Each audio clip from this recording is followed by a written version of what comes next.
Le podcast Entre deux chaises de métal vous est présenté par Table Rustique. Table Rustique, une compagnie québécoise qui vous fait des meubles fabriqués à la main en bois. Tablerustique.ca, Table Rustique sur Facebook, allez les voir pour les encourager.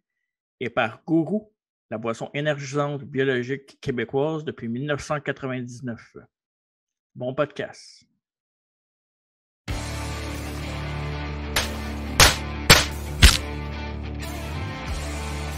Master.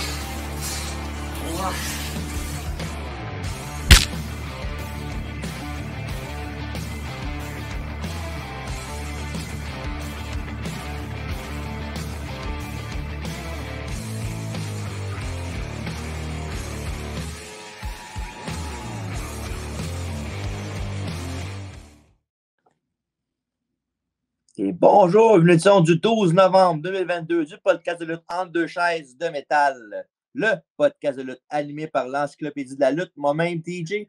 Allez! Hello! Hey TJ, as-tu remarqué qu'à chaque podcast, on dirait que je suis comme un joueur de la LNH, je suis jamais à la même place. Et jamais à domicile. Je suis jamais à domicile, j'ai mes chandails vintage, j'ai mes chandails home. Ah oui, c'est ça. Des fois, t'as pas de chandail tout court, hein? Ah, c'est ça, tu vas en parler, c'est là que tu veux parler de l'éléphant dans la pièce, c'est ça? À part moi. Ok, j'ai eu peur parce que moi, ma café, c'est petite. Hein? S'il y a un éléphant dans ma chambre, moi, je suis dans ma vie. Mais non, ben oui, on va voir ça tantôt. Surtout qu'ils sont sur YouTube, là, en audio, sur Apple Podcast, Radio Québec et Spotify, vous ne remarquez rien, là, mais je voudrais ceux qui regardent sur YouTube voir l'attirail de ce cher Marco. Qui ne tentait pas, il était commando, mais sans l'être. OK. Ben, en fond, que tu portais un chemisier, mais pas de travail en dessous. Oui, c'est un chemisier pour hommes qui ont habituellement une shape. Assis, j'ai une shape. Assis, j'ai une belle shape. Quand on coupe la moitié de mon corps, je suis parfait. Ben là, parfait. Exagère pas non plus. Là. Ah non, mais parfait pour un gars assis, je parle. Là. Ah, pour un gars assis, on l'a déjà vu pire. Oui, c'est sûr. Mais bon, aujourd'hui, ben, c'est un peu bizarre là, comme situation. Là. Ouais. On est supposé le faire sur Series 2002, en effet. Mais malheureusement, pour des conflits d'intérêts. Ah non, mais je vais le dire. C'est parce que c'est moi qui fais le rétro review. Puis c'est un bordel, mesdames, messieurs. Je manque de temps. Donc, mais ce qui est le fun, c'est qu'on enregistre des fois des épisodes d'avance pour certains épisodes. Donc, selon moi, ça va être meilleur cet épisode-là que Survivor Series, mais c'est un choix personnel. Et il était très bon l'épisode qu'on va présenter en place, dans le fond, de Survivor Series 2002. Oui. Mais on va le présenter quand même, mais plus tard. De Survivor Series 2002, oui. On regarde, mais on n'enlève pas, là. Oui. Soit dans les prochaines semaines, soit la semaine prochaine ou l'autre, mais on va voir. Oui. Ça va dépendre parce qu'on a peut-être un invité pour un autre Survivor Series aussi, fait que on va jouer avec ça. Oui, fait qu'on a ça, mais aussi, évidemment, après, on va venir pour faire la vraie sortie de podcast parce qu'on va annoncer vraiment ce qui se passe dans la prochaine semaine, ne pas faire... parce qu'au départ, c'est peut-être à la fin du mois. Mm-hmm. Mais là, vu qu'on l'a enregistré de bonne heure, on a un petit peu avec Survivor Series 2002, on va le faire aujourd'hui. Oui. Fait que ça va être quoi le podcast d'aujourd'hui, finalement, cette semaine, à la place de Survivor Series, mon cher TJ? Ben, sortez votre Walkman jaune et fermez vos lumières et écoutez la musique de la WWF.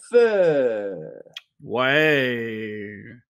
Fait qu'on passe en rafale quasiment tous les volumes, les plus nostalgiques. Ouais, c'est ça. Les 10, quasiment 10 premiers volumes de musique qui ont sorti. Là. 13, même 14, des affaires de CD pas numérotisées. Numéroté, ouais. Vous allez voir dans le podcast, de temps en temps, je saute une année, TJ me ramène. C'est pas grave. Pas surpris. Mais c'était bien le fun pour vrai, il était le fun ce podcast-là. Oui. Évidemment, on vous passe ça, mais aussi, n'oubliez pas, évidemment, sur YouTube, la série Entre deux collections, qui est rendue cette semaine à l'épisode 3.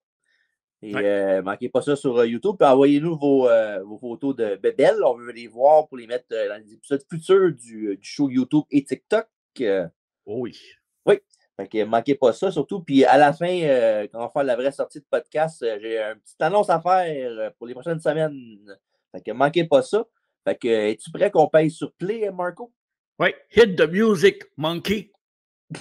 Oui, puis moi j'ai un petit historique, puis on va jaser au travers des albums, puis au travers de l'historique de la musique qui a été fait par la WWF, WWE, tu l'as si bien dit avant.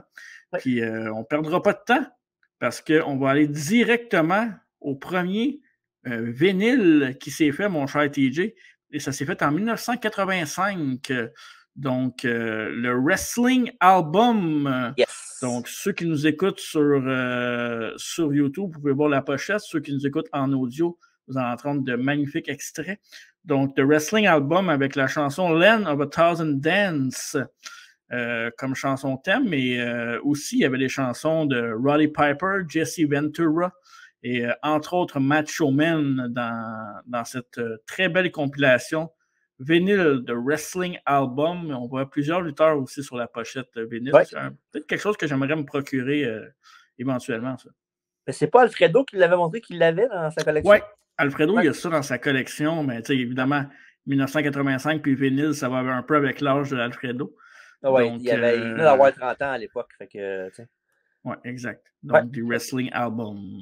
Oui, mais évidemment, des tunes. Je ne donnerai pas toutes les tunes, mais là-dessus, il y a des tunes que j'aime beaucoup. Là, comme j'aime beaucoup la tune de Jimmy Hart, Eat Your Heart Out. Puis celle que le monde à l'écran, c'est un peu plus tard. Là. Ben, c'est WrestleMania Album, moi, c'est vrai, t'as raison. Ouais. Pas le Wrestling Album. J'aime bien celle de Jimmy Hart, évidemment, Eat Your Heart Out, Rick Springfield. Puis sinon, il y a bien celle de John Gardog aussi est bonne, Grab Them Cakes. Is that all you do? C'est toutes des tunes que si vous checkez LWA, vous entendez souvent à tous les shows. Puis, puis évidemment, celle de Billy Jim aussi était écœurante, mais celle que je ne suis pas capable, c'est celle de Nikolai Volkov. Cara Mia, je ne suis pas capable. Pas capable? Non. Puis, on peut la laisser, on va pouvoir la laisser longtemps sur parfait. l'audio. Puis, un petit fun fact, Hulk Hogan a une tune sur l'album, mais ce n'est pas celle que vous pensez. Non. C'est pas Real American, mais non, c'est la tune WF All-Stars. En fond, c'est la tune qu'il utilisait pour son show cartoon. Hulk Hogan Rock and Wrestling. Puis c'est cette tune-là qu'il utilisait. Mais celle qui était Real American, c'est Rick Derringer qui l'a fait. Puis Real American, en fond, c'est évident. C'est qui connecte la tune d'Hulk Hogan. Mais à la base, c'était pas Hulk Hogan, la tune. Tu sais-tu c'était qui avait cette tune-là au début? Ouais, j'ai un blanc, mais je pense que. En plus, c'est du monde dans tes cordes. C'est du monde que tu aimes beaucoup. Là. Ouais, non, je sais. Mais je me souviens pas exactement, mais j'ai déjà entendu l'histoire. Mais tu vas pouvoir me la rafraîchir. Mais oui, j'ai déjà entendu l'histoire avant. Ouais, mais c'était la tune du tag team, le US Express de Mike Rotunda et Barry Windham. C'était pour eux autres, cette tune-là au début. Oui, la famille Rotunda. Avant, il rentrait à cette tune-là, mais aussi il rentrait avec Bruce Springsteen, Born in the USA aussi, en 1984. Oui.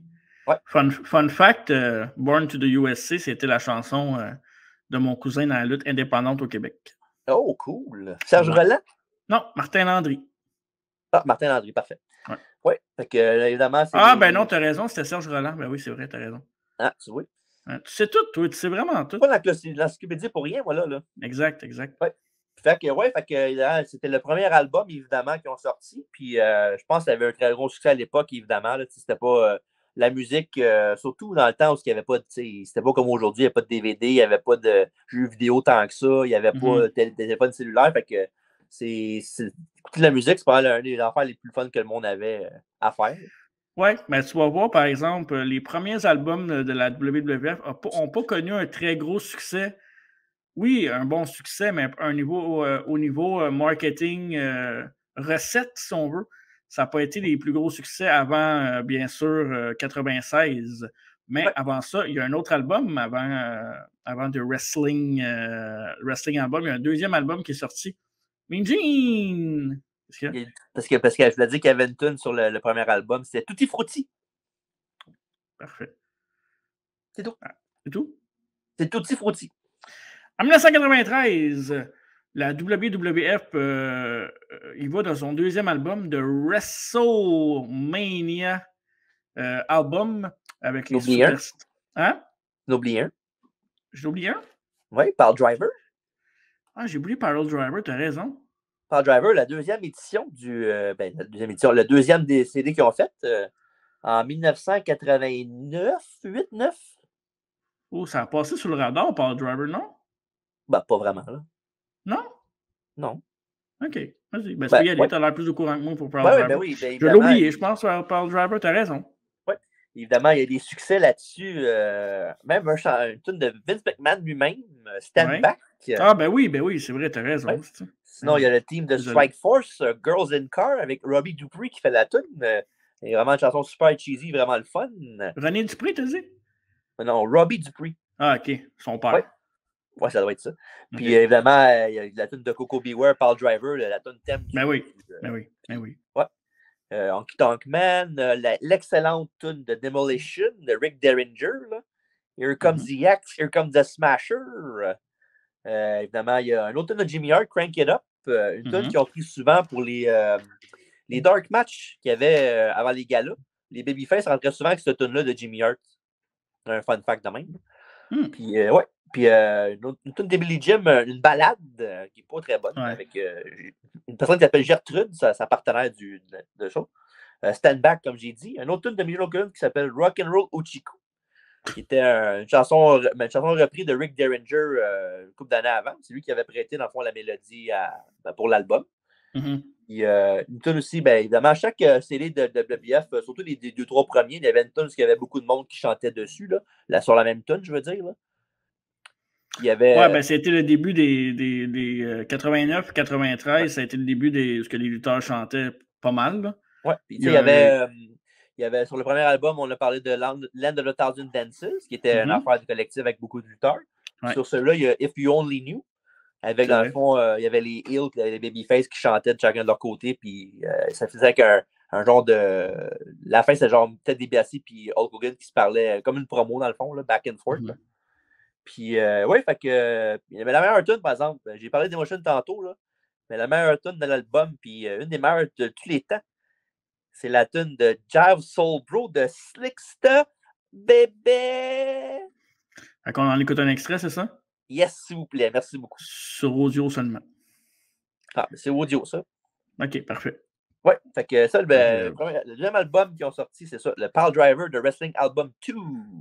Il faudrait que je check. Je comprends pas pourquoi ça m'a échappé Pile Driver, parce que la pochette était-tu jaune? Non, la pochette, c'est Hulk Hogan avec un casque de construction. Ah oui, c'est ça. C'est pour ça que je l'ai pas. Mais oui, attendez, là, ceux qui écoutent le podcast en vidéo sur YouTube, là, je vais vous trouver la pochette d'album. Genre, ça va prendre 30 secondes. Oui. Puis, je vais vous montrer ça. Je l'ai déjà. Donc, ce ne sera pas long. Ça apparaît. Exactement. Et Hulk Hogan. Et voilà, Pile Driver. C'est vraiment laid de la pochette. Ouais. Il avait sorti en plus ça en vidéocassette aussi. Oui, probablement. Avec les vidéoclips. Ouais. Parfait. Bon, ben là, je vais enchaîner avec 1993, là, parce que 1993, avec le WrestleMania The Album, la WWF misait gros sur cet album-là parce qu'évidemment, tu avais plusieurs vedettes sur la pochette, dont The Undertaker, Jim Duggan, Nasty Boys, Big Boss Man, Macho Man, Bret Hart et un des meilleurs de tous les temps, Tatanka, donc qui étaient tous sur la pochette.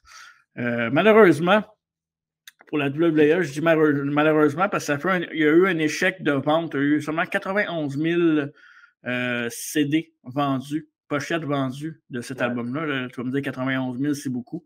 Mais 91 000, si tu checkes les coûts de recettes d'album, puis de tout ça, c'est pas assez. Je pense qu'il visait pas mal plus. Donc, puis on sait que Vince McMahon a toujours poussé la lutte, puis tout ce qui était autour de la lutte comme... divertissement. C'est un divertissement, puis lui, il est là pour vendre, puis pour que ça prenne de l'ampleur. Là. On sait qu'à cette heure de WWE s'est rendu tellement gros que la machine roule quasiment tout seul. Ouais. Fait qu'à cette époque-là, il visait ça. Fait qu'il était mécontent de cet album-là. Je te dirais que j'ai écouté un peu de cet album-là, mais on va en venir un petit peu plus tard, mais mes souvenirs ont commencé avec le prochain album après celui-là. Ouais. Celui-là, je te dirais que oui, mais pas tant. Niveau souvenir. Ouais. Puis, tu sais, là-dessus, c'est un peu comme on va voir plus tard. Là, je pense pas qu'on va en parler tantôt, mais il y a WB Original, pardon. Non, on n'en parlera pas bien. Non, mais c'est ça, c'est un CD uniquement avec des lutteurs qui chantent des tunes qui ne sont pas leurs tunes d'entrée, dans le fond. Exact. C'est un peu pas mal similaire pour ça, là aussi. Puis, il y a une balade de Bret Hart là-dedans qui est à couper le souffle. Ça doit être mauvais. Ben, c'est pas bon, c'est sûr, mais c'est bon dans le sens c'est cheesy. Dans le fond, c'est tellement pas bon que c'est bon? Ouais, genre.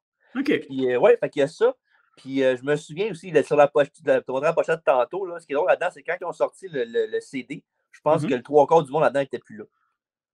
Je pense que... ça make sense, hein? Ouais, c'est ça. Tatanka est encore là. Nasty Boy, c'était plus là. Il y a juste Tatanka, Bret Hart, Taker, puis l'autre qui était en dessous, c'était Macho Man, il était encore là. Sinon, Bossman n'était plus là. Nasty Boy n'était plus là. Duggan n'était plus là. Puis non, puis je me rappelle, puis je sais pas si tu sais, mais c'était qui le producteur exécutif de l'album? De cet album-là? Je l'ai-tu? Producteur exécutif, c'était pas... C'était Jimmy Hart? Non, c'était pas Jimmy Hart, hein? Non, c'était pas Jimmy Hart. C'était évidemment ceux qui connaissent beaucoup l'émission American Idol. Il faut savoir, c'est qui? Simon Cowell. Ah, ouais. Fait que c'est lui qui a produit ce CD-là. Fait que c'est quand même bizarre, tu sais. Surtout qu'il critiquait le monde par après à l'émission comme qu'il était pas bon pour faire de la musique. Fait que je pense quelqu'un aurait dû lui montrer, mais qu'est-ce que tu as fait toi dans le temps? C'est pas bien vu ça non plus. Ouais, mais c'est ça. Comme je disais, c'est qu'ils essayaient d'aller chercher du monde de l'extérieur qui ont réussi puis amener le produit à grande échelle. Évidemment, c'était pas avec ça que ça a réussi, mais ça a été quand même un seed planté pour que la graine pousse un petit peu plus tard pour faire des petits, si on veut. Donc, c'était pas encore le succès espéré niveau musique, mais ça s'en vient. Puis le prochain album qu'on va parler, ben ça, c'est un album qui va nous marquer un peu plus. Puis je me souviens que cet album-là, toi, tu l'as emmené à l'école au primaire, puis tu l'écoutais dans un petit baladeur. Puis tu avais la cassette aussi. Donc, j'ai eu la cassette. Il me semble que oui. On parle de 1996, TJ? Hein? Oui, la cassette, je pense à 96, c'est en 97, je pense qu'on s'est connus au début. Oui, 97. Je me rappelle, la cassette, je l'ai eu de toi. T'es sérieux? Oui, c'est toi qui me l'avais vendu. Tu me l'avais vendu 10$, je pense, puis j'avais été le chercher chez vous, puis c'est même pas toi qui as répondu, c'est ta mère, je pense. Ah. Ta mère ou Manon, là. C'est Tito qui a répondu, puis il m'a donné la cassette. C'est toi qui l'avais acheté de toi. Ah ben, God, tu te rappelles pas de ça, hein? Je l'ai regardé. Ou tu me l'as regardé, tu me l'aurais vendu plus cher là. Exact. Mais non, mais pour vrai, sans joke, j'ai procuré de toi la cassette. Et on parle évidemment de 1996 de Full Metal. J'ai écouté cet album-là, oh my God. Ouais, toi, tu m'en as parlé souvent de cet album-là, puis moi, je l'avais, puis je te l'ai vendu 10$ apparemment. Bon, mais check juste la pochette, là, sur ceux qui sont sur YouTube. Elle est belle, là, hein? pas juste la pochette, mais check les noms qui ont des tunes dessus. C'est vraiment, là, c'est la crème de la crème dans 96 à peu près. Là. Les couleurs aussi, c'est beau. Là, la cassette était belle, je m'en souviens. Là. Ouais, tu sais, Shawn Michaels, Bret Hart, Diesel, Mabel, Taker, Akushi, Goldust, 1-2-3 Kid, Psycho Sid, Razor Ramon, Judge Jarrett et Smoking Guns. Ouais, puis... deux autres tunes aussi. Oui, il y a d'autres tunes. Ben oui, évidemment qu'il y a d'autres tunes. Ouais, mais dans le sens qu'il y a deux tunes qui c'est pas... c'est comme un peu le boule de tantôt, c'est des lutteurs qui chantent la tune avec... la tune dans le fond. Tu as la tune de Raw avec Turn Your Eyes de... tune officielle de Raw qui était populaire à l'époque par Slam Jam. Oui, All Together Now aussi, qui était l'autre version un peu de ça. Là. Exact. Oui, puis fait que c'est intéressant. Puis rapidement, sur l'autre série qu'on a vu tantôt, le WrestleMania The Album, là-dessus, il y a une tune de Tatanka. Hein, je ne sais pas si tu l'as écouté. Non. Tatanka Buffalo. Tu écouteras ça. OK, parfait. Je vais écouter ça après le podcast. Oui, c'est ça. Puis il y a aussi la première tune, c'est WrestleMania Slam Jam. Ouais. C'est la tune qu'on connaît. Là. Mais c'est drôle. C'est drôle parce qu'au début, il y a genre un gars qui parle, là, mettons, il dit êtes-vous prêt, telle affaire. Mais ce qui est drôle là-dedans, c'est qu'il dit êtes-vous prêt pour les Survivor Series? Oh! I said, are you ready for the the Survivor Series. Puis je sais qu'en plus, qui fait ce voice-là, c'est Jimmy Garvin. Il a fait une promo matin pour pousser Survivor Series, je pense, 94. Puis il avait dit ça, il avait été interviewé par Mean Gene Okerlund, puis il avait dit ça au micro. Fait qu'ils ont pris ça pour la tune de WrestleMania, mais il dit Welcome to Survivor Series. Fait que. Puis, toi qui as écouté l'album Full Metal quand même assez souvent, est-ce que c'est la chanson de Bret Hart, c'est sa chanson Bret Hart ou c'est sa chanson avec The Anvil avec l'Art Foundation? Non, c'est la tune vraiment Bret Hart avec le solo au complet, le solo au début, là, le riff de guitare. Là. Ça commence pas comme l'autre version d'Alfredo qui aime bien tout aussi. Là. Moi, je vois pourquoi vous l'aimez mieux celle-là que celle de... Moi, j'ai plus grandi avec le riff de guitare du début, évidemment. Mais pour vrai, tu sais, Alfredo, des fois, je suis pas toujours d'accord avec lui. Là. Souvent, oui, quand même. Là. Mais j'ai réécouté la tune de Bret Hart, puis depuis ce temps-là, pour vrai, moi, c'est Art Foundation, c'est ma tune préférée. Là. Ça m'arrive de temps en temps de le mettre comme un petit 30 secondes, une minute, juste parce que t'es vraiment bonne cette tune-là. Ouais. Puis, là-dessus, évidemment, il y a beaucoup de tunes qui sont bonnes, évidemment. Là. Mais ma tune préférée, c'est la dernière chanson de l'album, qui est celle de Jeff Jarrett, With My Baby Tonight. Ça, c'est bon, ça. Ça, c'est bon. Pour vrai, c'est vraiment bon. Ouais, puis le pire, c'est que tu dis, c'est une tune de lutte, ça peut pas être si bon que ça. Mais je te garantis qu'à l'époque, tu aurais mis ça à une radio, n'importe quelle radio, là, puis je suis sûr que le monde aurait aimé ça pareil. Tu dis pas que c'est de la lutte, puis le monde dit, c'est une bonne tune. Ouais, puis l'année passée, au début d'année, dans le temps qu'on faisait Twitch, on la mettait souvent sur Twitch, cette chanson-là. Puis pour vrai, elle est vraiment bonne. Je pense que ça va être une des pistes audio qu'on va vous laisser écouter sur les différentes plateformes audio. C'est vraiment bon. Oui, évidemment, pour ceux qui ne le savent pas, évidemment, ça fait partie d'une storyline, évidemment, avec Jeff Jarrett, là, comme quoi que c'était pas lui qui a chanté la chanson With My Baby Tonight, c'était le Road Dogg Jesse James. Oui, exact. Et cet album-là, Full Metal, a connu beaucoup plus de succès niveau vente, avec plus de 175 000 albums vendus. Donc, évidemment, pas quasiment le double, quasiment le double de l'autre album. Donc, évidemment, avec aujourd'hui, il s'en vend un peu plus. Fait qu'on frôle les 200 000 albums vendus, cassettes à l'époque. Donc, il était sorti en CD, je pense pas qu'il est sorti en CD, celui-là, hein? Oui, je l'ai. Full Metal, tu l'as en CD? Tu l'as en cassette puis en CD? Non, en cassette, je ne l'ai plus depuis un bout, là. J'étais juste en 97, j'ai vu ça certain. Ouais, mais non, en CD, il était sorti aussi? Oh, je l'ai. Il faut mettre The Album, il faut mettre un CD. Ouais, j'avoue. Mais en même temps, un album, ça avant, c'était un vinyle. Là, tu sais. Ouais, en 96, 97, il y avait plus grand vinyle qui se faisait, là, avant la Renaissance d'une couple d'années. Oui, la Renaissance, la maudite Renaissance.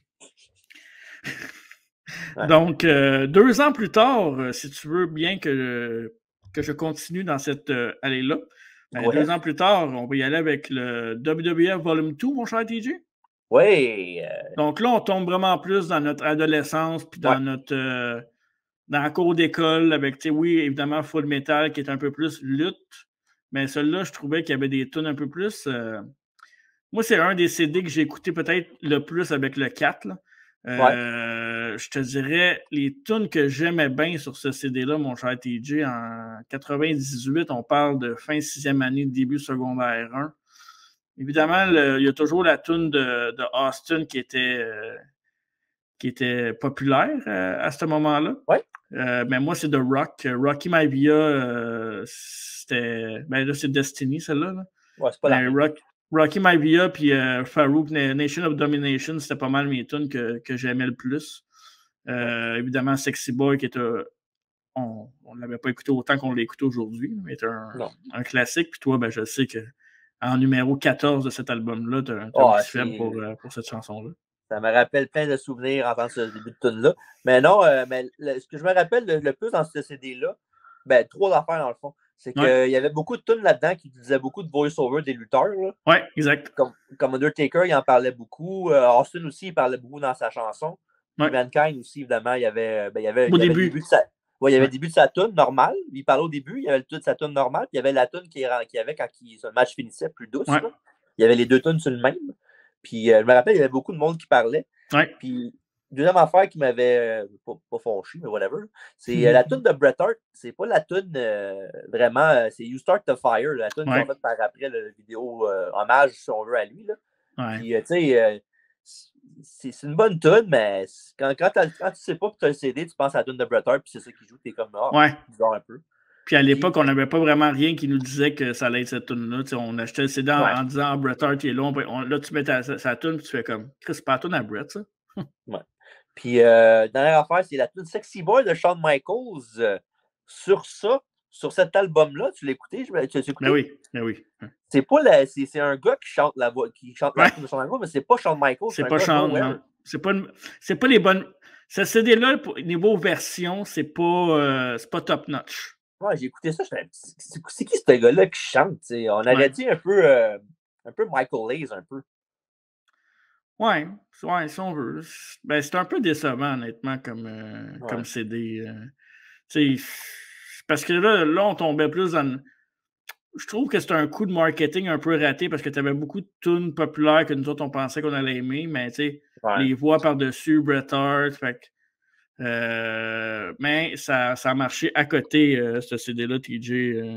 Écoute, je te dirais, celui-là, le volume 2, puis le volume 3, là, ben, le volume 2 a vendu 480 000 copies. Fait que là, tu as passé de 175 000 copies à 480 000 en l'espace de 2 ans. Fait que là, tu reach. Ouais. Ben, ça a commencé à monter, le monde de la lutte, là. Ouais, ben oui. Oups, excuse. Désolé, c'est ceux qui écoutent sur audio, mais une photo de Roman Reigns puis du Bloodline. Je sais pas pourquoi, là. Puis là, ça a la tête. Mais non, fait que non, l'album, mais tu sais, l'album est quand même correct, là. C'est pas comme si c'était genre totalement dégueulasse, là, mais ce que j'ai dit tantôt un peu m'a turné off un peu. Puis sinon, une petite affaire que j'aimais bien aussi dans les albums dans ce temps-là, c'est que quand, mettons, t'enlevais la pochette, là, puis tu l'ouvrais, il y avait un poster dedans, avec tous les lutteurs qui ont des tunes dessus, puis je trouve ça bien hot, là. Pour vrai, là, tu sais, mettons, c'est sûr que enlever un CD, la pochette du devant, c'est ordinaire un peu. Mais quand t'es jeune et tu t'en fous, là, c'est vraiment le fun d'avoir le poster de l'album avec le lutteur dessus, c'est vraiment le fun. Puis, tu sais, je disais que j'ai écouté beaucoup le volume 2, mais je pense que c'est plus le volume 3-4 parce que je me suis trompé avec le 2 puis le 3, là, parce que le 2, moi, avec, ça m'avait turné off. Fait que je me suis trompé entre les deux. C'est le 3, c'est vraiment. Le 3 puis le 4, c'est mes 2 albums préférés, honnêtement. Le 3, c'est celui que j'ai écouté le plus. Ouais. Puis on arrive là, volume 3 c'est ce qu'on disait 2 ans plus tard. Donc, celui-là, il arrive quasiment début 2000, là, 99, en fait, 1 an plus tard, celui-là. 98, celui-là. C'est 98? Ouais. Attends, je l'ai sur mes notes, il me semble que c'est 80. Ouais, ils en ont sorti 2, c'est vrai. Ouais. Ils ont sorti, en janvier, ils ont sorti le volume 2, puis en décembre, ils ont sorti le volume 3 de la même année. Ouais. Donc, 2 CD, mais ils se sont dit, tant qu'à faire de l'argent, on va le sortir la même année. Ouais, c'est puis, évidemment, celle-là, des classiques là, comme la tune de X-Pac. Là, The Rock, c'est la bonne chanson. Ouais. La Brood, les Oddities, qui avaient une très bonne chanson. Ouais. Puis, on se mentira pas, là, D-Generation X. Les Outlaws, avec l'intro de Road Dogg aussi. L'intro de Road Dogg. Tu te souviens-tu, anecdote de ça? Ouais. Ce CD-là, on finissait à l'école, puis des fois, on se retrouvait souvent dans ma chambre. Ben, pas juste nous deux, parce que ça serait un peu louche. Mais il y avait d'autres mondes des fois, puis des fois, on mettait des tunes de lutte, puis on niaisait pas mal là-dessus, on était jeunes, puis on imitait les lutteurs, puis je me souviens Val Venis, des imitations de Val Venis dans le champ avec les serviettes. Est-ce qu'on était morts cette soirée? Hein? Ah, mais là, on était jeunes aussi. Là. Ouais. Mais non, mais pour vrai, là, c'était. En plus, tu sais, nous autres, on se le cachera pas. Mais surtout toi, là, moi, des fois, j'étais là, mais pas souvent. Là. Mais tu jouais avec tes shows de bonhomme. Fait que t'avais les tunes, t'avais le CD pour partir n'importe quelle tune tu voulais. Fait que c'est toujours nice. Là. Puis non, tu sais, évidemment, quand c'est le fun, t'écoutes les tunes, puis tu penses que t'es le lutteur, tu rentres dans ta chambre, tu ouvres la porte, tu fais comme si c'était l'autre D'Lo Brown. C'est le fun, tu sais. Mais je pense que niveau musique-qualité, c'est un des premiers meilleurs qui est sorti. Là, ouais. Pour vrai, t'as quasiment tout. Puis je remarque quelque chose, Undertaker, c'est souvent la première tune du CD. Hein. Ouais, c'est jamais la même en plus. Non, c'est jamais la même tune. Il y a tellement eu de layers à son personnage que. Ouais. Puis celle-là, la tune d'Austin, je parlais tantôt avec les bruits, là, pas les bruits des voice-overs. Dans cet album-là, c'est la tune qu'on connaît, là, avec le glass break tout de suite. Ils sont revenus un peu plus à quelque chose de plus original avec les entrées qu'on entendait à la télévision. Il n'y a pas de feu d'artifice. Là. Ouais. Je sais pas si... L'affaire que je trouve drôle, c'est que sur la pochette, là, si tu peux leur montrer là, pour ceux qui sont sur YouTube. En arrière ou en avant? En avant. OK. Tu vois-tu qu'est-ce qui est marqué à côté de WBF du logo? Comme as advertised on TV.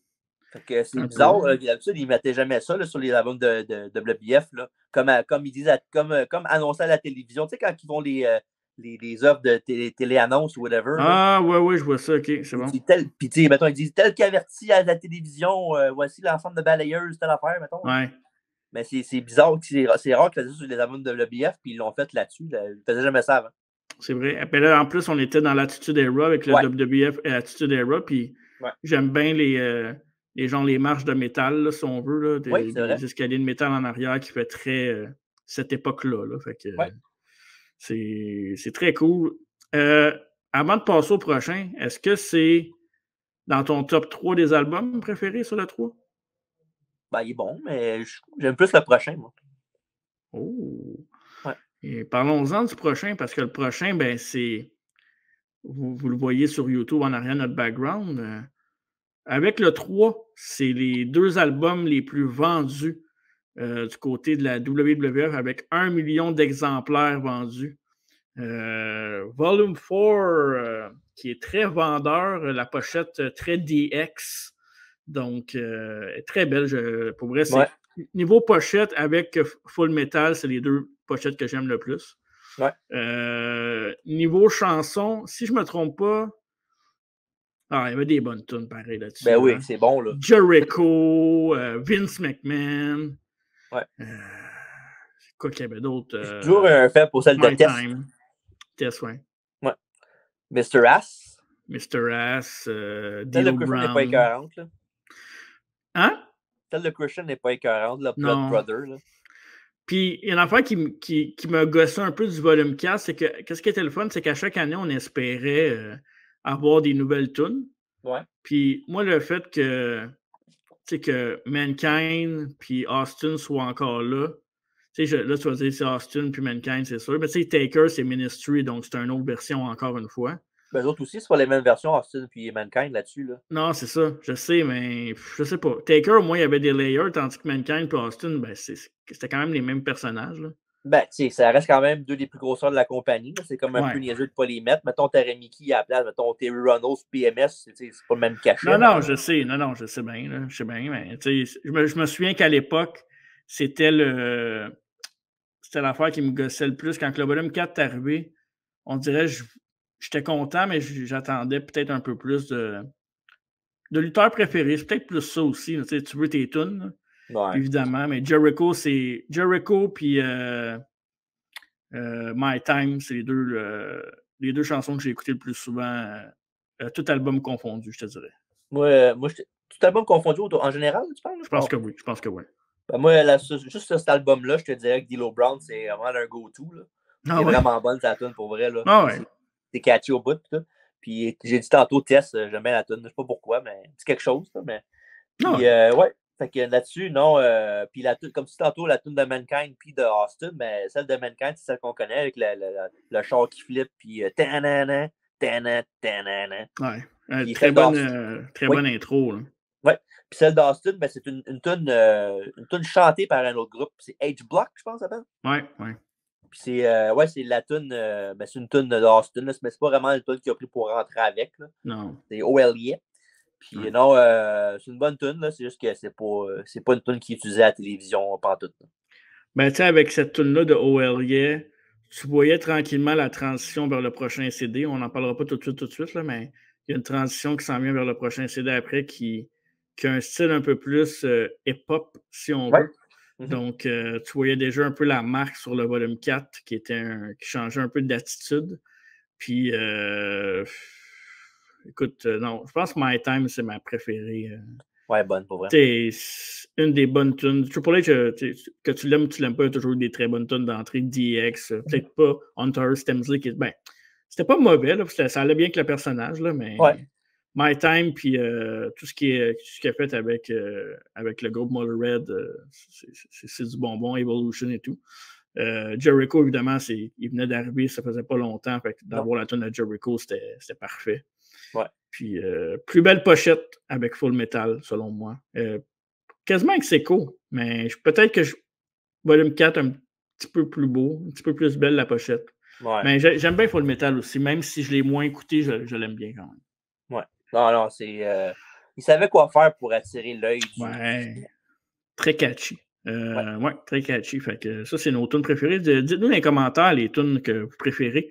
Puis avant de passer au prochain album, je dois mentionner que le volume 4 a passé plus de 20 semaines dans le top 20 des Billboard de la musique. Donc, ça, c'est quand je disais tantôt que Vince voulait atteindre un sommet puis voulait aller chercher du monde de l'extérieur de la lutte, top 20 au Billboard, c'est pas rien. Non, pour des chansons de lutte, là.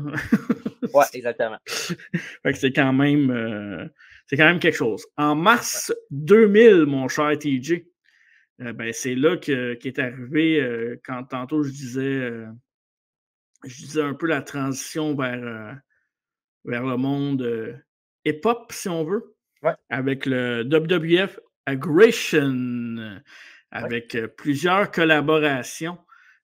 Avec des rappeurs très, très connus dans le monde du hip-hop américain. Method Man, Kool Keith, Snoop Dogg, qui est une des premières collaborations qu'il a faites avec la WWF. Ouais. Probablement qu'il l'a fait un petit peu avant aussi, par exemple, Snoop Dogg. Je sais pas, pour vrai. Pour vrai, mais si c'est pas ça, c'était l'un premier. Run DMC qui chantait la tune de DX, que je trouvais quand même excellente. Je préfère l'original, mais... Mais ça, c'est pas mal... La tune que je connais le plus, le reste, vite de même, je te dirais pas vraiment. Ah, peut-être la seule que je me rappelle, c'est celle de Godfather, là, avec Ice-T qui chante. Ben oui, c'est cette tune-là qu'il avait pris pour le faire rentrer à WrestleMania 2000 avec D'Lo Brown en équipe. C'est vrai, hein? Ouais. Mais je connais bien celle de Austin aussi, ça fait Hell yeah, hell yeah, hell yeah. Excusez, pour ceux que... Celle de Big Show aussi. Ouais, Big Show est pas pire aussi. Taker, c'est dégueulasse. Sinon, New Age Outlaw, c'est pas fameux. Breakdown the Wall est pas pire aussi. Mais vois-tu, dans le fond, cet album-là, il me fait... Tu sais, oui, évidemment, ça reste de la lutte. Je l'ai sûrement acheté aussi. Là. Mais je sais pas, ça m'accroche pas tant que ça, celui-là. Mais tu sais, pas que j'aime pas l'hip-hop, j'aime bien ça, évidemment. Mais non, cet album-là m'a rien fait vraiment pour me faire « Oh, wow, quel album sensationnel pour que j'achète 3 fois. » Ouais, mais en même temps, tout n'était pas nécessairement le public cible de cet album-là parce que c'était tous des mix. Ça voulait attirer un côté peut-être plus jeune. Là, on commençait, tu sais, on n'était pas vieux, là, évidemment, mais on commençait à vieillir un peu. Puis, ça allait chercher, évidemment, le rap aux États-Unis, ça a toujours été très, très fort. Puis ça allait chercher un autre genre de clientèle, mais moi non plus, honnêtement, c'est pas... malgré que j'aime beaucoup plus peut-être la musique hip-hop que toi en général, c'est pas venu me chercher parce que quand j'écoute un album de lutte, ça m'intéresse pas tant d'écouter autre chose que de la lutte. Je me rappelle clairement que tu l'avais, cet album-là, je m'en rappelle. Je les ai tous eu, les albums. Ouais, mais ça, je me rappelle plus que les autres que tu l'avais vraiment. Là. OK, parfait. Je pense que je l'ai encore aujourd'hui, mais elle est brisée. C'est possible. Ouais. Mais je faisais pas très attention à mes choses, malheureusement. Non. Prochain album, en fait, pour les amateurs de statistiques, je sais que vous êtes plusieurs à nous écouter. Plus de 640 000 albums vendus, donc un peu moins. All right. Ça serait malade. Ouais. Peut-être un jour, mais qui sait. Sinon, c'est ça, 640 000 albums vendus, qui étaient beaucoup moins que les 1 million qu'avait attiré le volume 4 et le volume 3 qui avait aussi atteint le million avec les recettes de vente. Donc, ça a attiré un certain public, mais je pense qu'il y a beaucoup de fans de lutte qui ont décroché. Peut-être à... Là, il ne faut pas oublier qu'on rentre dans les airs de Napster, puis LimeWire, puis toutes les plateformes de téléchargement qui commençaient. OK, ça prenait 3 heures à voir ta tune, mais tu pouvais l'avoir quand même. Ouais, mieux que rien. Exact. Et le prochain album, c'est un album, le volume 5, c'est un album que je me souviens très bien que j'avais acheté d'un gars au secondaire que je savais crissement pas qu'il aimait la lutte. Puis il était arrivé dans un cours d'enseignement religieux. Fait que dans un on voit le lien ici, là. Oui, on voit le lien. Dans Pas un très cours... catholique. Il s'appelait Marc-André Boisjoli, je pense, si je ne me trompe pas. Okay. Fait que, je ne sais pas pourquoi je me souviens de ça, c'est vraiment random, mais dans un cours d'enseignement religieux, il m'avait dit hey, j'ai acheté un nouveau CD de WWF, puis là, j'ai fait comme ah man, c'est où t'as acheté ça? T'sais, comme si je ne savais pas ça. Puis finalement, il me l'avait vendu sur place, j'avais de l'argent de poche, puis je pense qu'il m'avait vendu ça $15, 10-15$. Il l'a acheté, mais il te l'a vendu tout de suite. Ouais, puis il est allé en acheter un autre après. OK. Ah ben c'est gentil. Il était smart. Mais, moi, tu sais comment moi, je voulais tout de suite, hein? Ouais, oui, on sait bien. Fait que le volume 5 avec la tarte. Il y a des bonnes tunes là-dessus. Là. La tarte à The Rock. Fait que je peux te laisser un peu faire le rundown des tunes parce que je n'ai pas la pochette à l'endroit. Ouais. Évidemment, ça commence ça fort avec la tune de Game de Motorhead avec Triple H. Yes. Ça hook l'oreille en partant. Puis ça continue après ça avec Rowdy de K-Quick. Yes! R-Truth, dans le temps qu'il était avec Road Dogg, il faisait du rap avant de... il faisait le temps du rap, là. Mais oui. Ce qui est drôle, je te parlais de LimeWire, là.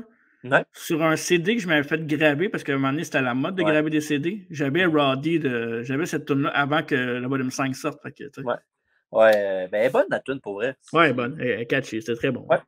Et après ça, on a Taz qui est là, avec sa tune WWF est écœurante aussi. Là. Oui. Lita. Après ça, on a une autre tune de Kane, pas celle qu'il y avait avant sur l'autre album. C'est-tu Chemical? Non, ça c'est sur l'album qui sort juste après, je pense. Oui, Forcible, hein, c'est ça? Forcible Entry, ouais. C'est ça, exact. T'as ça, t'as Latino!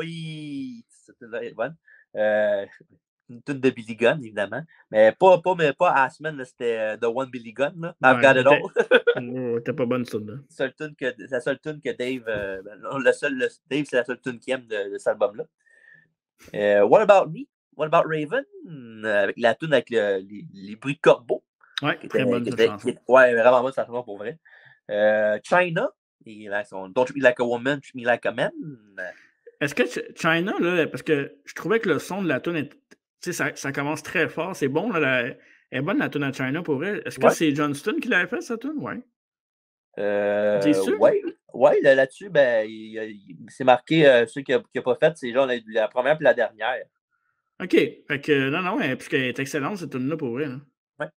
Puis ça représente très bien China pour vrai. Là, c'est fort puis c'est catchy aussi. Oui, exact. La force. Ouais. Sinon, Medal de Kurt Angle, ça tune. La tune qu'il avait pris souvent, c'est la tune qui avait le Patriote aussi à l'époque. C'est vrai. C'est vrai, oui. Puis il y a ça. Après ça, il y a la tune Rikishi Badman, maintenant qu'il a fait son heel turn parce qu'il a fait ça pour The Rock. I did it for The Rock. Ouais. Après ça, la tune de Chris Benoit, Shooter, on va laisser ça comme ça. Et après ça, on a Turn It Up de Too Cool. Puis un fun fact que je t'ai dit la dernière fois, puis tu savais pas, puis tu as fait ouais, c'est bien hot. Mais celle qui dit Turn It Up au début de la tune, c'est Victoria. Ouais. Puis c'est drôle parce qu'il y a un fun fact qu'on va dire tantôt sur Victoria encore qui va vous mettre à terre. Fait que quand ça? Bientôt. OK, parfait. J'en bats tes notes à moi, fais pas peur. Okay. Et la dernière tune, une tune qui n'est pas écrite par Jim Johnston, c'est Pie, une tune de The Rock qui est en fond une tune, on va se dire, une tune humoristique. Là. Ouais. C'est pas une tune pour rentrer dessus. Puis c'est un gars qui s'appelle Slick Rick qui a fait le gars qui parle avec The Rock pendant l'affaire. En fond, Rock, il cherche la meilleure des tartes qu'il peut avoir, mais la tarte, on sait c'est quoi qu'il veut dire dans le fond. Là. Puis là-dessus, c'est co-écrit par Ricky Waters et un dénommé Brian Gerwitz. Oui, celui que j'ai montré le livre dans deux collections, exactement. Et voilà. Ouais. C'est lui qui a fait cette tune-là. Puis c'est la tune qui finit l'album. Fait que en vrai, vous avez une couple de Heavy Hitters là-dedans, là, des bonnes tunes. The Game, moi j'aime bien celle de Taz, Eddie Guerrero, Raven était écœurante pour vrai. Même Angle. Celle de Benoît, j'aime bien celle de Benoît aussi, elle est vraiment bonne. Ouais. Puis non, c'est pas l'album qui va te rappeler le plus longtemps, mais pour moi, j'ai bien aimé. C'est varié en plus les tunes dessus, fait que c'est encore mieux. Mais moi, ce que je trouve qui est dommage avec cet album-là, là, tu vas me dire, c'est The Rock qui est sur l'album, fait que c'est supposé le vendre des albums. Ouais. Mais quand tu regardes l'album de The Rock avec la tarte, oui, on comprend tous les insides, mais tu fais comme, ouais, ça va être des jokes un peu, Mais quand tu regardes après ça, les tunes qu'il y a, puis tu fais comme, oh, OK, finalement, c'est des bonnes tunes. C'est pas des. Je trouve qu'il look un peu volume 2, tu penses qu'il va y avoir n'importe quoi un peu remixé, si on peut, son Ouais. goût. Mais finalement, tu as des bonnes tunes puis des tunes originales que tu voyais dans les entrées télévision. Ouais. Vas-y. Et là, on va passer au prochain album, celui qu'on a brièvement glissé un mot tantôt. L'album numéro 6 de la WWF. On est encore dans la WWF, on n'a pas Get the Effort encore. C'est vrai. Donc, Forcible Entry avec mon cher TJ. On a parlé beaucoup de hip-hop tantôt, mais là, on passe du côté rock de l'affaire. C'est le contraire, ouais. Parce que tu as du Kid Rock, du Drowning Pool, Creed, Disturbed, Limp Bizkit, Harley Peace, Rob Zombie, my man, Breaking Point, Marilyn Manson, Union Underground, qui était le thème de Raw. Oui, to the music, yeah. C'était bon, hein? Ça, c'est la meilleure tune de Raw. Bon, ça. Ah oui. En tout cas, le meilleur vidéoclip. Sinon, Cypress Hill, qui faisait un peu de hip-hop, un peu de rock aussi. Ouais. Mais, hey, t'as des. Comme tu disais tantôt, là, je vais reprendre ton expression, t'as des heavy hitters là-dedans. Là. Tu sais, quand je parlais tantôt d'Aggression, comme ça ne me rejoignait pas pantoute comme album, mais ça, c'est le contraire. Ouais, exact. Puis, tu sais, pour vrai, j'aime beaucoup les hip-hop, mais pour la lutte, je trouve que du rock, du hard rock, ça s'écoute beaucoup mieux pour de la lutte. Ça fit. Le fit est mieux, tu sais. À moins que tu aies un lutteur qui est rapper, ça, c'est correct. Là. Ouais. À la limite, même le métal qui est très proche du style des. Beaucoup de lutteurs et de fans de lutte aiment le métal. Donc, ça fait. C'est ça. Le lien. Oui, c'est ça. En deux chaises de métal surtout. Exactement. The Game, Drowning Pool, qui était encore une fois la tune qui commençait l'album. Et, vraiment bon. Oui. La fameuse tune Legs, chantée par Kid Rock, qui était. C'était ZZ Top qui chantait ça à l'époque. Oui. Et Kid Rock, on connaît tous mon amour pour le Kid. Moi, c'était un de mes bons chanteurs pendant mon adolescence. Puis là, ceux qui disent Kid Rock, c'est un truc de cul, écoute, peut-être, mais moi, j'aime sa musique, le reste, je m'en crisse. Il y a bien du monde qui aime CM Punk aussi. Ouais, c'est ça. Fait que moi, je suis. Salut Alex. C'est pour la musique plus que pour ses opinions politiques. Je tiens à le mentionner parce qu'il est quand même assez polarisant, là, Kid Rock. Ouais, c'est ça. Fait que, c'est ça, exact. Et la tune d'Austin là-dessus, par exemple, par Disturbed, moi, je la déteste pas. Là. Ouais, bonne. C'est un des meilleurs mix qu'il y a eu, là, je pense, la version. Ouais, mais c'est la tune qu'il a pris quand il avait son heel turn. Avec Alliance, là. Ouais, quand il était avec Vince à WrestleMania X7 en premier. Ouais, c'est cette tune-là qu'il avait pris de Disturbed. Puis avant celle-là, il y avait une tune de Creed, là, qui est la tune de Backlash 2002. Young Grow Old. Puis non, cette tune est bonne, mais celle qui est après, celle d'Austin, là, est dure à côté. Tu parles de Edge? Non. Ah, Rollin? Ouais. Ouais. Ouais, de Taker, ben oui. Rollin, écoute, l'album, c'est quoi? Chocolate, comment ça s'appelait l'album de Limp Bizkit, là? Hot Dog, Chocolate, Hot Dog and Hot Dog. Flavor and Water. Ouais, c'est ça. Ouais, c'est ça. Ouais. Cet album-là, c'est l'album que j'ai écouté le plus pendant que je prenais l'autobus pour aller au secondaire, pour vrai. Tous les matins, tous les soirs. C'est bon, là. C'est excellent. Un des meilleurs albums de ce style-là sortis dans ces années-là, je pense. Là. Ouais. Mais oui, Rollins. J'aime pas le personnage de American Badass. Mais cette tune-là est bonne. À la croche. Elle est vraiment bonne. Puis celle de Edge, là, Never Gonna Stop, là, de Rob Zombie, on l'a écouté souvent, cette tune-là aussi, c'est bon. Là. Ouais. One of a kind. One of a kind. Hey. Et Beautiful People.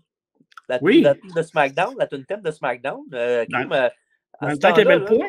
Oui, dans ce temps-là, tu avais celle-là à SmackDown, puis tu avais celle de Across the Nation à Raw. Fait que tabarnouche, dans le goût d'écouter le show. Là. Puis ça, on tombe-tu dans les SmackDown avec l'air Brock, Big Show, Angle, tout ça? C'est un petit peu plus tard, ça. Mais ça commence, ouais, c'est ça. Hein? Ouais, 2001, c'est vers la fin. The Rock est quand même assez présent là, dans ces temps-là. Là. Ouais, avec son son fameux, sa camisole blanche, là, avec sa catch. C'est Just Bring It, sûrement, dessus. Ouais. Puis, Jericho de Seven Dust, Turn the Tables de Saliva pour les Dudley Boys, ils l'ont pris par après pour rentrer avec. Pas payé ça aussi, ouais. La tune de Matt Hardy. I can slap a tornado! de Monster Mac, ça c'est bon. Ouais.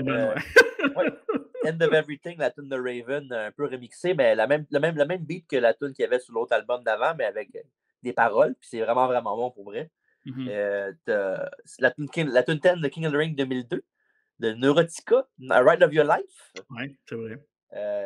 La tune de Vince, la tune de Taz qui est faite par Cypress Hill.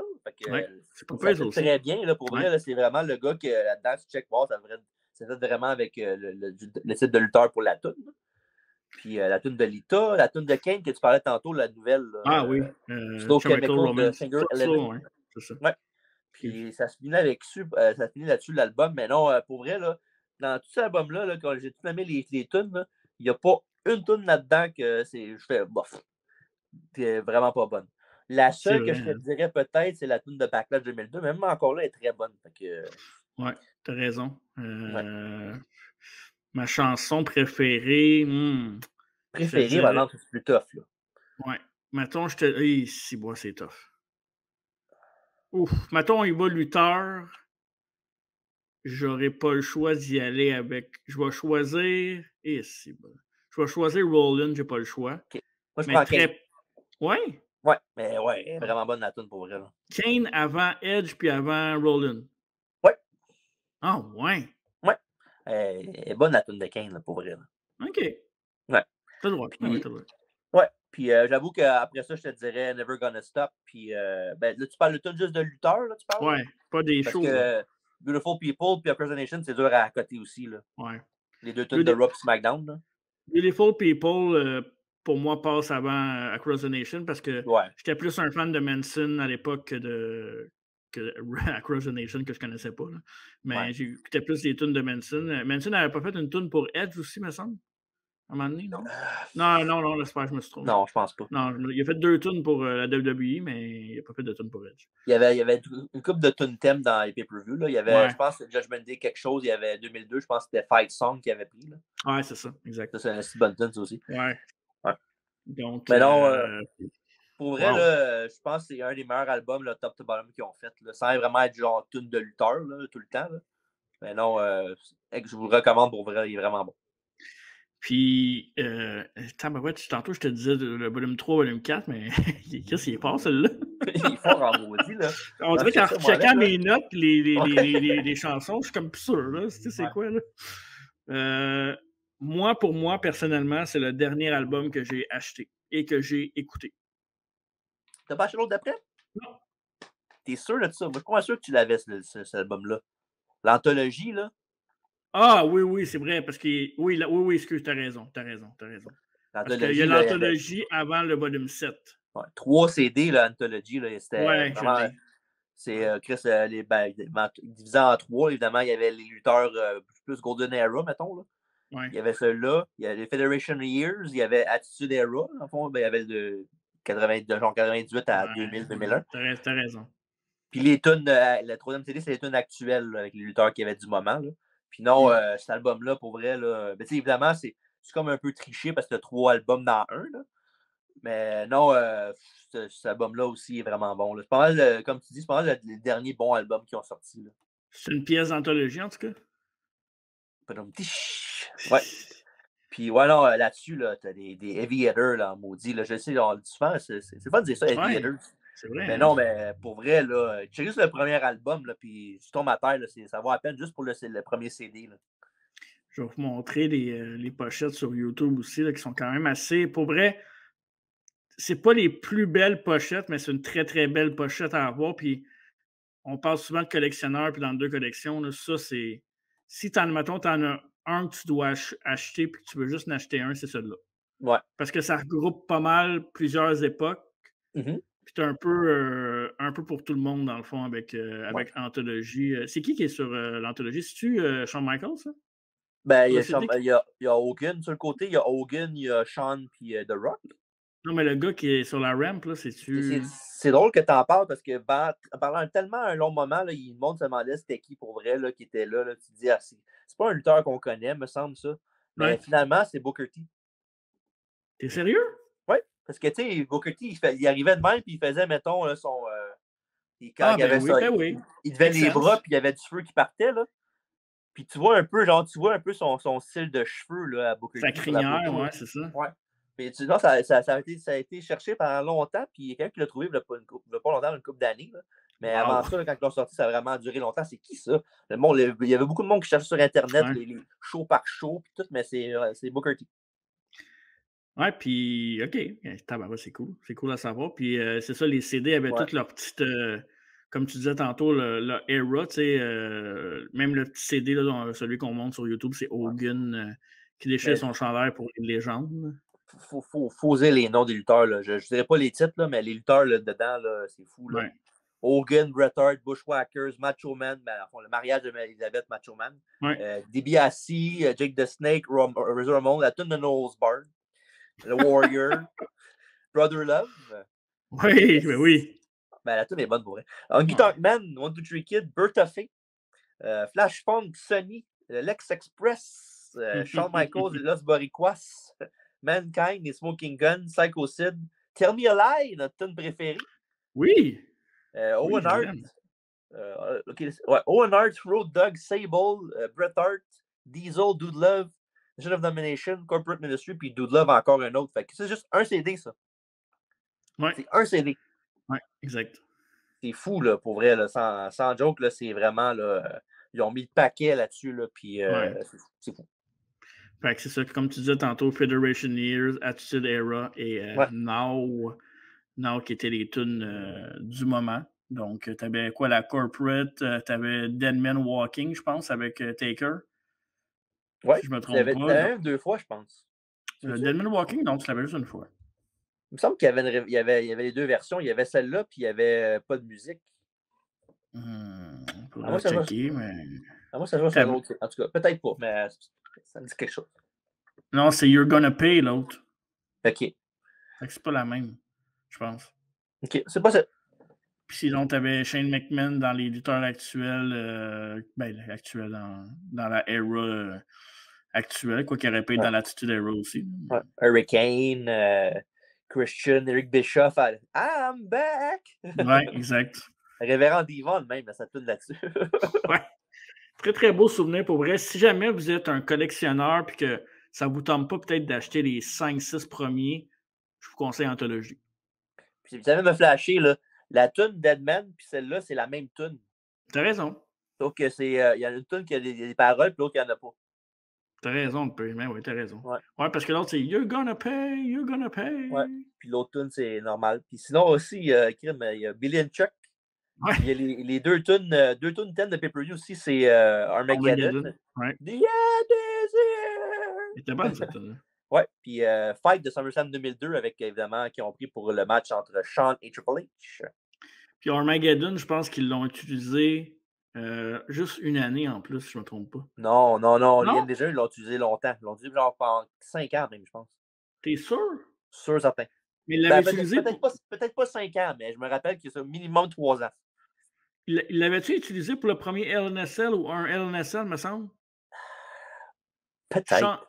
Bad Blood, ça se peut-tu? Peut-être. Ça se peut très bien. J'ai pas regardé de même, Ouais, vite de même, je pourrais pas te dire, mais c'est très possible. OK. Fait que, wow, Anthologie, ça donne quasiment le goût de toutes les racheter, vu qu'on est des collectionneurs, mais toi, t'es là pas mal, hein? Non, j'en ai plus beaucoup. T'en as plus beaucoup? T'as quel? T'as volume 4? Non, par cœur, je pense j'ai juste Full Metal puis les suites WCW. C'est vrai, je l'ai pas mis ça dans ma liste, par exemple. Ouais, c'est pas grave. On parlera peut-être une autre fois, là, mais non, c'est WCW, on peut faire de grands CD, vraiment, là. C'est ça, exact. On en parlera peut-être, on fera peut-être une petite parenthèse en même temps qu'on parle du film prochaine fois. C'est vrai, Ready to Rumble bientôt. Oui, exact. Donc, on en reparlera là-dedans. Ça peut faire une petite anecdote coquin. Oui, coquin. Fait que ça, c'est le dernier CD que j'ai acheté, par exemple. Ouais, là, je te crois. Là, tu me crois, parce qu'après ça, on est tombé dans le volume 7 Donc, non seulement je n'ai pas acheté le volume 7, mais je n'ai pas non plus écouté les tunes vraiment du volume 7. Je n'ai pas été chercher sur Internet. T'as Je n'ai pas pas acheté downloadé. Originals? Non, je n'ai pas acheté Originals non plus, mais je vais parler vite du volume 7 parce que, évidemment, on voulait vous parler de ceux qu'on a grandi avec parce qu'après ça, on a un peu lâché. On a un peu lâché ça, puis c'est ça. On connaissait les tunes, on a continué à aimer la musique puis à rire surtout, parce qu'il y a des tunes quand même assez drôles dans la lutte des fois. Il y a beaucoup d'insights qu'on a eu au travers des années. Donc, le volume 7, évidemment, la tune qui avait commencé l'album, la regrettée Ashley avec Light a Fire, qui était une tune quand même assez drôle. Moi, j'avais trouvé drôle. J'ai oublié un encore, hein? Comment? J'ai oublié un encore, hein? Comment ça, j'ai oublié un? Mais volume 6, tu n'as pas parlé? Mais oui, je n'ai parlé du volume 6. Non. Team Addict, tu n'as pas parlé. C'est quoi le Team Addict? Je ne l'ai même pas sur ma liste. Voyons donc. Ça commence avec Evolution. Mais voyons donc, oui. Je te le dis, mais c'est pas grave, on est deux. C'est parfait de même. Moi, je m'en parlais, je l'ai, moi. Vas-y. Je l'ai, moi, je l'ai. Team Addict, c'est sorti en 2004.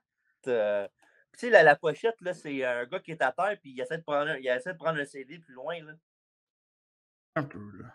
Puis, tu vas voir, c'est de musique volume 6, qui est sorti en 2004. Ah, ben oui, t'as raison. Ouais. Puis, celle-là est pas pire aussi, pour vrai, là. Puis, je pense que je l'avais, celle-là. Oh, ouais. Bon, tu vois, regarde. On s'excuse, tout le monde, c'est pas grave. Ah, ouais, mes souvenirs, hein, c'est ça. Ouais. Fait que tu veux que je continue ou tu. Ben oui, continue. Ouais. Fait que ça, Team Addict en 2004 qui est sorti. Puis il y a beaucoup de tunes, là, évidemment, là-dessus. Il y en a 16 pour être plus exact. Ici. Et Lion in the Sand de Motorhead pour Evolution, ça commence de même en plus, l'album. Ça commence fort en maudit. Ah ouais, je l'avais. Ouais. Après ça, on a Carlito avec sa tune, avec le crachat au début, évidemment. Theodore Long, la tune de Christian, Just Close Your Eyes, qui était écœurante. Tantôt, on parlait de tune qui fait rire, là. Heidenreich avec sa tune.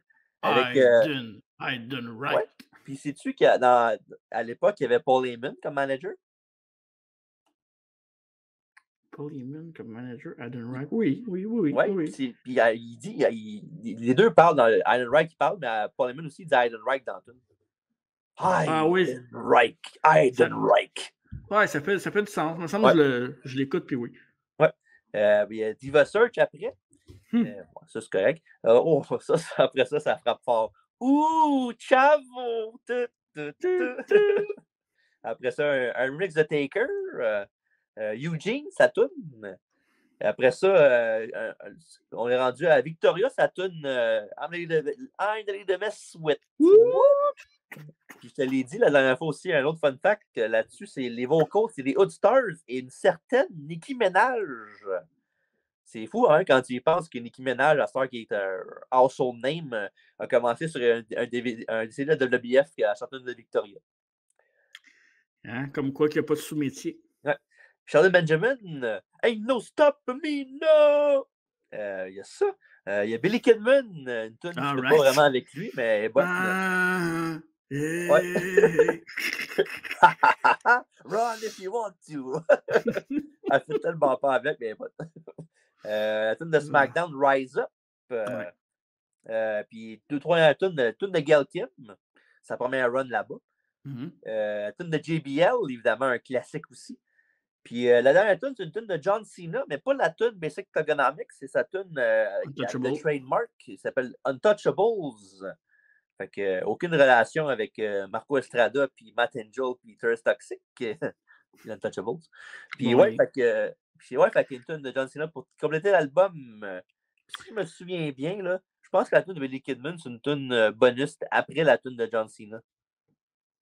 Ça se peut, mais tu as fait une erreur, toi aussi, par exemple, parce que les Untouchables, Travis Toxic, il n'est plus dedans. Ben oui, ils sont réconciliés au dernier show. Ah, shit! J'ai encore manqué ça. Ils ont fait un gros avec son père, Marco Estrada. Ça ne tiendra pas longtemps, ça. Non, tu as des sources là-dessus? Non. Ah, parfait, c'est bon. Aucune, c'est parfait. Fait que le volume 6, Team Addict, il n'y a pas assez addict pour s'en rappeler, malheureusement. Ça, c'est le dernier que j'ai acheté. Parfait. T'es sûr, là? Oui. Okay. Evolution, c'est sûr que je l'ai acheté. Là. Je suis bien raide sur Evolution. Que... Ouais. Ben, sur Triple H en partant. Randy Orton qui est devenu mon nouveau bébé après ça. Donc, jusqu'à temps que Triple H décide que ce ne soit pas assez son heure. C'est vrai qu'il était pas mal bébé dans ce temps-là. Parfait. Fait que là, on peut passer au volume 7 et la chanson Light of Fire que je parlais de Ashley, qui était sur l'album. Il y avait quelques bonnes tunes. Crime Time qui était là, entre autres. Snitsky. My name is Finley. And I love to fight. Je ris pas pour ça, là. Pourquoi tu ris? Je ris parce que je peux pas te le dire encore, là. Je veux pas te tromper? T'en as oublié un autre. on le fera après. OK, c'est Reckless Intent. Je pense que je l'avais aussi. Tabarnak, je suis mélangé. On va faire le volume 7, là, parce qu'après 6, c'est 7, non? Ouais, vas-y, ton l'air on va faire celle-là après. OK, parfait. Donc, il y avait la tune de Matt Striker. Cette fois-là, il ne montrait pas ça. I'm your teacher. Super Crazy. Oh, là, tu vois qu'ils ont étiré les tunes pas mal. Michel McCool. on est loin de Vader, puis Mankind, puis Taker. Il y avait Rob Conway. The Great Khali, qui est une très bonne tune. Oh oui, mais c'est pas la même tune, celle-là. C'est celle qui est en heel. Exact. Il y avait Jimmy Wang Nang. Comment t'as dit ça? Jimmy Wang Nang. Parfait. Ouais, c'est correct. Kozlov. Deuce and Domino. Oh yes! Gregory Helms. Et non Hurricane. Non. Écoute, t'as préféré Mickey James? Oh yes! Obsession! Mais il faut que je te parle d'une tune que je comprends pas pourquoi elle est sur le CD. Ça s'appelle Smooth de Marcus Cornbun.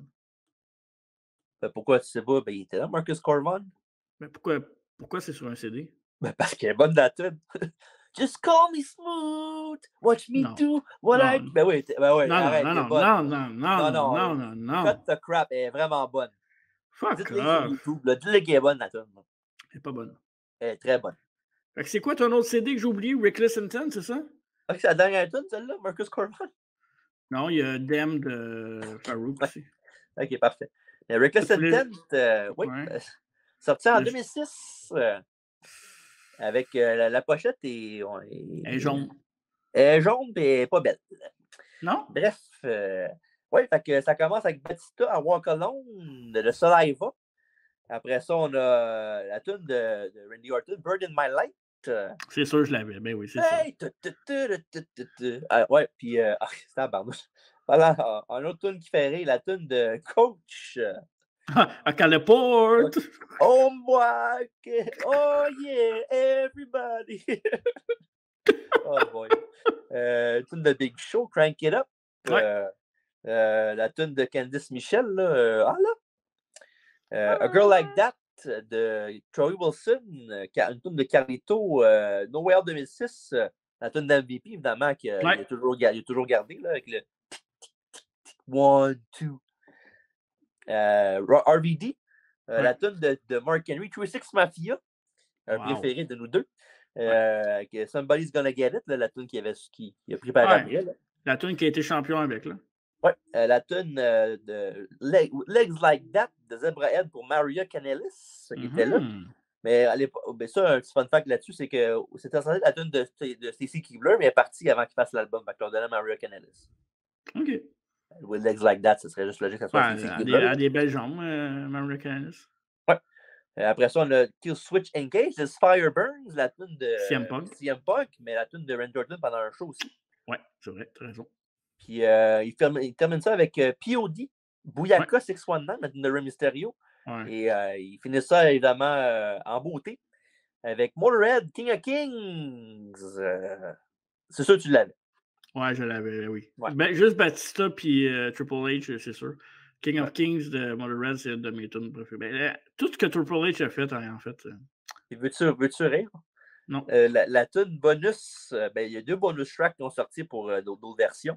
C'est la tune de Johnny Paul Rise Up de SmackDown. Ouais. Puis l'autre tune, c'est la tune thème de Charlie Ass. OK. Hey, wow, la version est exclusive. Wow, ouais. On va acheter ça en pré-vente. C'est que c'est drôle, voyons donc. Là, y a-t-il quelque chose que j'ai oublié après ça? Là? Mais là, je pense que tu devrais être correct, là. Ben, j'ai plus rien après, fait que c'est correct. Après le volume 7, t'as plus rien? Ben, tu sais, t'as les originals. Ben, non, mais t'as volume 8, t'en as sorti d'autres. T'as les Uncaged. Ouais. Mais tu sais, je veux pas passer à travers tous eux autres parce que ça, c'est toutes des tunes après ça de. Ils mettaient n'importe quoi. C'est des tunes qu'on peut retrouver sur Spotify plus sur les plateformes de téléchargement. Là. Mais parlant de Spotify, m'a essayé, je suis pas sûr encore, là. Mais m'a essayé de mettre, faire une super grosse playlist avec toutes les tunes qu'on a parlé aujourd'hui, puis je vais mettre le lien dans les commentaires. T'es-tu capable de le faire ou faut que je le fasse? Là? Non, je suis capable de le faire, c'est juste que je sais pas si je peux partager si j'ai pas de compte Spotify. Moi, j'ai un compte, c'est pour ça que je te le demande. On verra, on s'arrangera. Mais je vais essayer de faire ça puis la mettre pour les commentaires. Pour ceux qui écoutent les tunes par après, ben, juste aller votre playlist, vous pouvez écouter ça quand vous voulez. Juste pour vous dire que TJ me rajoute de la job à chaque semaine, fait que je t'arrive d'être en burn-out. J'ai dit que c'était pour le faire. J'ai pas dit que tu rajoutes pas de la job à toi. Là. Arrête de faire la victime. Là. Ouais. Fait que pour les autres CD, ben, c'est plus des. C'est ça, là, après l'ère Evolution, tout ça, 2007, 2008, 2009, 2010, là, on a moins suivi ça, mais. Peut-être qu'on va faire dans le futur plus loin. Là, partie 2, peut-être. On pourrait faire une partie 2 puis écouter les tunes. Puis... Ouais, parce qu'ils ont sorti beaucoup d'albums là, par la suite, là, juste sur des affaires comme Spotify. Là, les albums qui s'appellent Uncaged. Ouais, c'est ça. Fait qu'il y en a, je pense qu'on a rendu quasiment Uncaged 15. Fait que ouais, mais c'est pas écœurant. J'ai regardé, puis il manque bien du matériel, je trouve. Ouais, mais c'est parce qu'ils sortent des tunes qu'on n'a pas vraiment eu dans d'autres CD. Fait que ça donne des anomalies des fois. Là. Mais non, il y a du millage à faire, évidemment, pour une partie 2 là, down the line. Mais pour l'instant, je pense qu'on va s'en tenir à ça, je pense. On essaiera qu'une partie 2, puis on essaiera de fouiller un peu plus pour faire d'autres trucs. Puis ouais. Ça pourrait être intéressant. Pourquoi pas? Ça nous a ramené des souvenirs en tabarnouche, en tout cas. Wow! J'ai hâte de faire, comme tu dis, une playlist. Peut-être que ça serait intéressant de le laisser quelque part traîner sur nos réseaux sociaux. Puis parlez-nous-en, dites-nous dans les commentaires, peu importe sur quelle plateforme, c'est quoi vos chansons préférées of all time. Pas besoin d'être sur un album en tant que tel, mais juste of all time. Tabarnouche de tabarnouche, quel podcast! J'adore ça, la musique, maudit tabarnouche. Mais quel habit aussi! Quel habit, quelle musique, quelle playlist! Parce que oui, mesdames, messieurs, on va avoir une playlist sur Spotify de tout ce qu'on a parlé dans ce podcast-là. On va vous mettre ça dans les commentaires, dans les liens. On va mettre ça sur les réseaux sociaux. La liste Spotify de Entre deux chaises de métal pour ce podcast-là. Il m'a pris une petite demi-heure à faire ça. Fait que... c'est pas une demi-heure. Ouais, quand même, je m'attendais à ça plus long que ça, mais j'ai trouvé un moyen plus facile de mettre des albums que faire une par une. Un petit bit, toi? Non, mais ça a donné cette fois-là. En parlant de petite bit, on vous promet, les 2 prochaines semaines, ben, ça va être ça. Ça va être le spécial Survivor Series tel que promis. 2002 et 94, c'est ça, TJ? Oui, en effet, oui. 94, dans l'ordre ou dans le désordre, on va vous présenter ça. Donc, évidemment, on est dans le Survivor Series season avec le War Game WWE 2022 qui s'en vient aussi. Mais aussi, on est de retour avec un truc très interactif sur nos réseaux sociaux comme seul nous peut le faire. Et TJ, qu'est-ce que c'est? Oui, ben c'est la 3e édition de notre tournoi qu'on fait une fois de temps en temps avec différents sujets. Vous vous rappelez qu'on a fait les King of the Ring, le premier. Le deuxième, on a fait les Main Events de WrestleMania.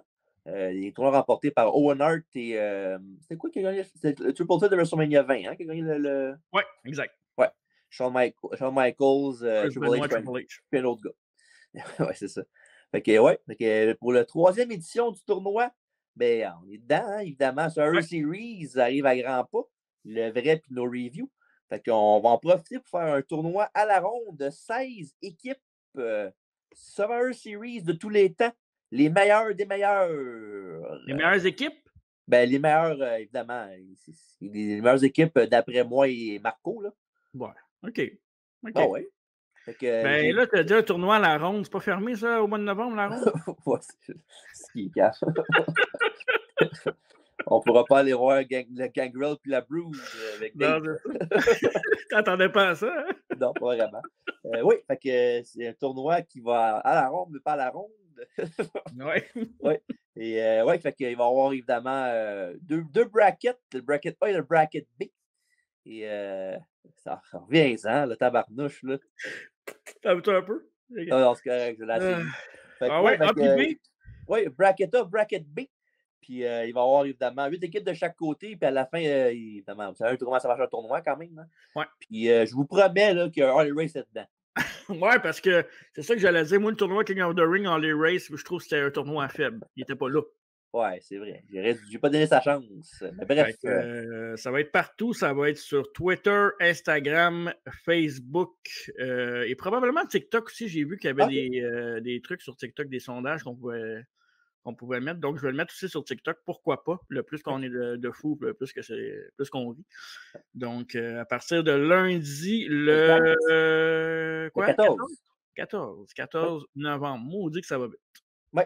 Puis évidemment, les premières rondes vont durer une journée des votes, là, parce qu'on ne veut pas passer un tournoi de 3 mois. Là. Mais la deuxième ronde risque d'être sûrement 2 jours. Là. Évidemment, vu le nombre qu'on va avoir de votes, là, c'est sûr que s'il y a 15 votes à 0, on ne prendra pas une journée de plus à savoir qui gagne. On va le savoir.